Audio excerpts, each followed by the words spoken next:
কিরে সব মাছ তুলে নিয়েছিস তো? আমি চোখাতিকদা সব মাছ ছেকে তুলে নিয়েছি। কই দেখি। কিরে রান্না পানা, আমি তো পুকুরে কত কাতলা মাছ ছেড়েছিলুম, মাছ কেনা তো কম, তোরা কি ছেকে তুলে নিস নাকি? না গো মেচো কার্তিকদা, 3 মাস ধরে জাল ফেলেছি, এইটুকুই মাছ উঠেছে, আর পুকুরে মাছ নেই। তাহলে কি পুকুর থেকে আমার মাছ মদ মারা যাচ্ছে? ঠিক আছে তোরা এগোয়, মাদাকে জিজ্ঞেস করে আসি। ওই মাদাই বাইরে বেরো। কি গো মেচো কার্তিকদা, কি ব্যাপার?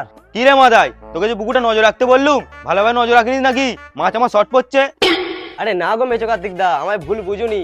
এই 3 মাস কাজের চাপে ঘর থেকে বাইরে বেরোতে পারিনি, তাই নজর রাখতে পারিনি। আমার তোকে বিশ্বাস হয়নি, আমার মনে হচ্ছে তুই আমার মাছ চুরি করে খাচ্ছিস। আরে না গো মেচো কার্তিকদা, আমি ওসব মাছ ফাছ খাইনি। যদি না বিশ্বাস হয় তোমার বৌমাকে জিজ্ঞাসা করো।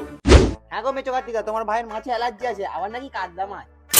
আচ্ছা ঠিক আছে, এবার যা আবার হয়েছে পরবার থেকে ভালো করে নজর দিস ভাই। মাদাইদা, কালকে কিন্তু বৌদি কাতলা মাছের কালিয়াটা দারুণ বানিয়েছিল। তুমি কালকে কাতলা মাছ দিয়েছিলে, না আমি ইলিশ দিলাম।